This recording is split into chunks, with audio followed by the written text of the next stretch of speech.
नमस्कार मित्रांनो, दिव्य संस्कृती या चॅनलवरती आपणा सर्वांचे स्वागत आहे. मित्रांनो, आज आपण श्रवण करणार आहोत श्री अधिक मास महात्म्य अध्याय 26. पतिव्रता भिल्लीन. श्री गणेशाय नमः, श्री सरस्वते नमः, श्री कुलदेवताय नमः, श्री गुरुभ्यो नमः, श्री पुरुषोत्तमाय नमः. लक्ष्मी म्हणाली, नारायणा, स्त्रियांनीच हे अधिक मासातील असो अथवा इतर कोणत्याही महिन्यातील असो, सारे नेमधर्म व्रते नियम पाळावेत आणि पुरुषांना मात्र त्याबाबतीत बंधने नसावीत. असा हा भेदभाव शास्त्राने का बरे सांगितला आहे? तेव्हा नारायण हसून म्हणाले, देवी, तू म्हणतेस ते खरे आहे. या व्रतनियमांची बंधने पुरुषांना तितकी नाहीत. त्या बाबतीत स्त्रियांनाच सर्व बंधने पाळावी लागतात. त्यांच्याच हातून ती पाळली जातात. पुरुषांना घराबाहेरील कामांमुळे ती बंधने पाळणे तितकेसे शक्य होत नाही. स्त्री देहाची आणि तिच्या मायाळू मनाची थोरवी फारच श्रेष्ठ आहे. स्त्री ही जगन्माता आहे. ती पतिव्रता असेल तर तिच्या पुण्याईमुळे महापापी पुरुषही पुण्यपदाला पोचतो. पतिव्रता स्त्रियांची थोरवी किती सांगावी? अनसूया आणि लोपामुद्रासारख्या अनेक पतिव्रता स्त्रियांच्या कथा तुला माहीतच आहेत. पण आता मी तुला या पृथ्वीवरील एका आगळ्या पतिव्रतेच्या पुण्याईची कथा सांगतो. ती ऐक. पूर्वी काश्मीर देशात धर्मपुरी क्षेत्रात धर्मशर्मा या नावाचा एक गृहस्थ आपल्या सुशीला नावाच्या धर्मपत्नीसह राहत होता. त्या उभयंतांनी अनेक धर्मकृत्ये केली, परंतु त्यांना मूलबाळ झाले नाही. पुढे एकदा अधिक मास आला. त्यावेळी धर्मशर्मा म्हणाला, सुशीले, आपली अर्धी वये होऊन गेली. आता आपल्याला संतान होणे शक्य नाही. तरीही आपण या अधिक मासात काशीला जाऊन गंगास्नान आणि काही व्रते दाने करू. पुरुषोत्तमाच्या कृपेने आपल्याला मोक्षप्राप्ती होईल. पतीची ती इच्छा मानून पतिव्रता सुशीला त्याच्याबरोबर काशीला गेली. तिचे अधिक मासातील नित्य गंगास्नान, नियम, यथाशक्ती व्रते आणि दाने यांनी निष्ठेने केली. थाटाने उद्यापनही केले. त्या वातावरणातील बदलामुळे, व्रतनियम यांच्या समाधानामुळे आणि भगवान पुरुषोत्तमाच्या कृपेमुळे त्या पतिव्रता सुशीलेला आपल्या पतिसेवेचे फळ मिळाले. ती गर्भिणी झाली. पुढे यथाकाळ तिने 2 पुत्रांना जन्म दिला. त्यामुळे धर्मशर्माला खूपच आनंद झाला. साऱ्या लोकांनी त्या उभयंतांचे भारी कौतुक केले. शरद आणि शांताराम या जुळ्या बंधूंचे लालनपालन पिता धर्मशर्मा आणि माता सुशीला यांनी मोठ्या प्रेमाने केले. 5 वर्षे वयातील हे दोघे बंधू जणू 12 वर्षे वयाचे कुमार दिसू लागले. साऱ्या गावाची त्यांना दृष्ट लागली आणि एके दिवशी अचानक धर्मशर्माचे ते दोघे पुत्र भयंकर तापाने आजारी पडले. त्यांना नाना प्रकारचे औषधोपचार केले, तरी त्यांचा तो ताप काही कमी होईना. राजाने राजवैद्य धन्वंतरी आणले, पण त्यांनीही त्या तापापुढे हात टेकले. त्यामुळे सर्वांनाच खूप काळजी निर्माण झाली आणि खूप दुःखही वाटले. पण कोण काय करणार? मग एके दिवशी गालव नावाचे ऋषी राजाकडे आले होते. राजाने त्यांना धर्मशर्माच्या त्या 2 पुत्रांच्या तापाची हकीकत सांगितली आणि त्यांचा तो ताप कशाने हटेल, त्या मुलांना आरोग्य कशामुळे लाभेल ते सांगावे अशी विनंती केली. गालव ऋषींनी अंतर्ज्ञानाने तो सर्व प्रकार जाणून घेतला आणि थोडा विचार करून म्हणाले, राजा, धर्मशर्माच्या नशिबी संतान नव्हते, परंतु अधिक मासात त्या उभयंता पती पत्नींनी गंगास्नान आणि व्रतनियम केल्यामुळे त्यांना भगवान पुरुषोत्तमाच्या कृपेने हे 2 पुत्र लाभले. तथापि धर्मशर्माच्या पूर्वीच्या पापांमुळे त्या पुत्रांना हा तापाचा भोग भोगावा लागत आहे. तथापि या तापावर औषधोपचारापेक्षाही एक दैवी उपाय केला तर त्यांचा ताप हटेल आणि ते दोन्ही पुत्र पुन्हा निरोगी होतील आणि सर्वांना सुख लाभेल. तो दैवी उपाय कोणता, असे राजाने विचारल्यावर गालव ऋषी म्हणाले, एखाद्या महान पतिव्रता पुण्यवान स्त्रीने त्या दोन्ही मुलांवर स्वहस्ते गंगाजलाचा शिडकावा 3 दिवस सतत त्रिकाळ करावा. त्यामुळे हा ताप हटेल आणि त्या मुलांना आरोग्य सुख मिळेल. पाहतो उपाय करा. मग राजाने राजधानीत दवंडी पिटवली की एखाद्या महान पतिव्रता अशा पुण्यवान स्त्रीने धर्मशर्माच्या घरी येऊन त्याच्या आजारी मुलांच्या अंगावर 3 दिवस त्रिकाळ गंगाजलाचा शिडकावा करावा. त्यामुळे त्या मुलांचा ताप हटणार आहे.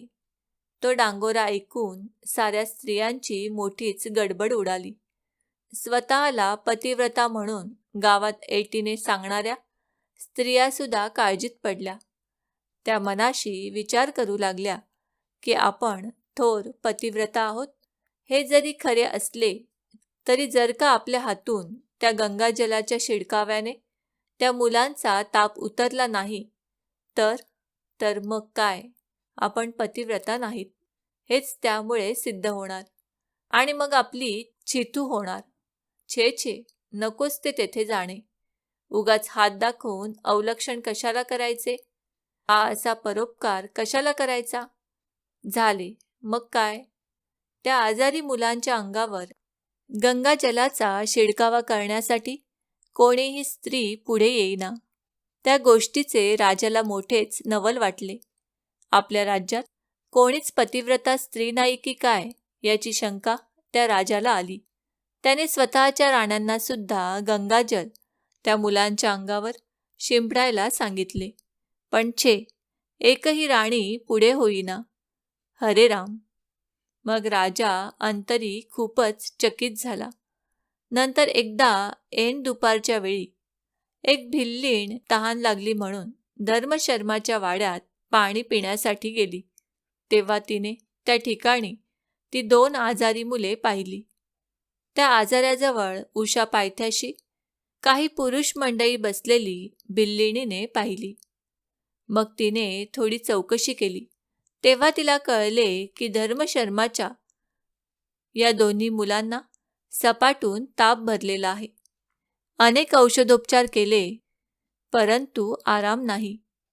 आता एखाद्या पतिव्रता स्त्रीने जर या मुलांवर गंगाजलाचा शिडकावा केला तरच या मुलांचा ताप उतरेल आणि यांना आराम पडेल.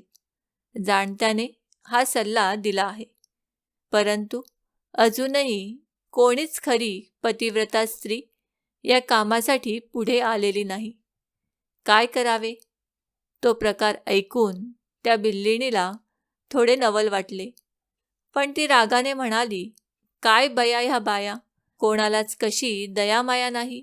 साधा उपाय हा. मग कोणीच अशी ही कामे का करत नाहीत. पतिव्रता म्हणजे काय, मला तर काहीच त्या पतिव्रताचा धर्म कळत नाही. पण आता मीच ते गंगाजल त्या पोरांवर शिंपडते. आणा, द्या माझ्याजवळ ते गंगाजल. जेव्हा लोक तिला म्हणाले, तुझ्या हाती गंगाजल देतो, पण तू पतिव्रता आहेस का याचा आधी नीट विचार कर. या मुलांचा ताप जर तुझ्या हातून उतरला नाही तर? ते मला काही बी विचारू नका. शंका कशाला घेता. अहो, म्या जर माझ्या पती परता दुसऱ्या कोणाचा सपनात बी विचार केलेला नाही अन जी पतिपरता कधीच राहिली नाही. मग तुम्ही मला पतिव्रता म्हणा नाहीतर काय बी म्हणा. चला आणा ते गंगाजल. या बाळांचा ताप उतरेल, आराम पडेल या पोरांना. त्या भिल्लिणीचे ते पतिव्रत्याचे आगळे आत्मविश्वासाचे बोलणे ऐकून सारे लोक थक्क झाले. मग त्या भिल्लिणीने हाती गंगाजल घेऊन आणि आपल्या पतीचे नाव भगवंता असे घेऊन झटकन ते गंगाजल त्या बाळांवर शिंपडले. तर काय नवल, त्या बाळांचा ताप तत्काळ उतरला. हे दोघे बंधू उठले आणि त्यांनी त्या भिल्लिणीचे पाय धरले. त्या भिल्लिणीनेही त्या बाळांना प्रेमाने थोपटून त्यांचे मुके घेतले. नंतर राजाने आणि लोकांनीही त्या थोर पतिव्रता भिल्लिणीचा मोठा सन्मान केला. भगवान विष्णू म्हणाले, लक्ष्मी, ऐकलीस ना? स्त्री पतिव्रत्य धर्माची ही आगळी कथा. हे आहे स्त्रियांचे विशेष महत्त्व. आता पुढे 27व्या अध्यायातील उद्यापन विधी मी तुला सांगणार आहे. तो लक्ष देऊन ऐक. ओम नमो भगवते वासुदेवाय नमः. अधिक मास आरती. जय जय अधिक मास पुरुषोत्तम नाम, सद्भावे व्रत करिता लाभतसे पुण्य. जय जय जय जय जय जय जय जय जय जय अधिक मास पुरुषोत्तम नाम, सद्भावे व्रत करिता लाभतसे पुण्य. जय जय जय जय. दीन म्हणून कृष्णे उद्धार केला, निज नामे पुरुषोत्तम धन्य तुला केला. दाने त्यागे स्नाने पूजा जपमाला, व्रताचरण फलदायी निश्चय ठरविला. निस्वार्थे परमार्थे हरिसी तू दैन्य, सद्भावे व्रत करिता लाभतसे पुण्य. जय जय जय जय जय जय जय जय जय जय अधिक मास पुरुषोत्तम नाम, सद्भावे व्रत करिता लाभतसे पुण्य. जय जय जय जय. पुरुषोत्तम महिमा तो दुर्वासे कथिला, मेधावी कन्येला तो नच आवडला. परिशिव पूजा करण्या सांगून या तिजला, पांडव पत्नी म्हणून जन्मधन्य केला. वनवासी पंडू सूता कथिले महिमान, सद्भावे व्रत करिता लाभतसे पुण्य. जय जय जय जय जय जय जय जय जय जय अधिक मास पुरुषोत्तम नाम, सद्भावे व्रत करिता लाभतसे पुण्य. जय जय जय जय. अधिक मासा माझी दाने जे देती, दीप निरंतर देवा पुढे लावी. राधा कृष्णांची ही पूजा जे करीती, अथवा उपवासा मास भरी धरिती. अनारसे 33 माता दान, सद्भावे व्रत करिता लाभतसे पुण्य. जय जय जय जय जय जय जय जय जय जय अधिक मास पुरुषोत्तम नाम, सद्भावे व्रत करिता लाभतसे पुण्य. जय जय जय जय. दृढ धन्व्याला पोपट करितो उपदेश, गतजन्मीची सांगे पुण्या इत्यास. अधिक मासी घडता स्नाने उपवास, पुनरुज्जीवन लाभे मृत तत्पुत्रास. सुदेव विप्रासी फल प्राप्त पूर्ण, सद्भावे व्रत करिता लाभतसे पुण्य. जय जय जय जय जय जय जय जय जय जय अधिक मास पुरुषोत्तम नाम, सद्भावे व्रत करिता लाभतसे पुण्य. जय जय जय जय. राणी मणिग्रीवाते उग्रदेव बोले, पुरुषोत्तम मासाते व्रत त्या सांगितले. त्याला पुढच्या जन्मी सुख प्राप्त झाले, चित्रबाहू म्हणून या वैभव भोगियले. सहज जरी व्रत घडले तारी होई धन्य, सद्भावे व्रत करिता लाभतसे पुण्य. जय जय जय जय जय जय जय जय जय जय अधिक मास पुरुषोत्तम नाम, सद्भावे व्रत करिता लाभतसे पुण्य. जय जय जय जय. कदर्यु आख्यान नारायण कथिती, दुर्गती होऊनिया प्राप्त पुण्यांती. वानर जन्मातूनी स्वर्गाची प्राप्ती, मास उपवासे तया होईती. कथा पुराणामधल्या प्रत्येक अज्ञ सद्भावे व्रत करिता लाभतसे पुण्य जय जय जय जय जय जय जय जय जय जय अधिक मास पुरुषोत्तम नाम सद्भावे व्रत करिता लाभतसे पुण्य जय जय जय जय जय जय जय जय जय जय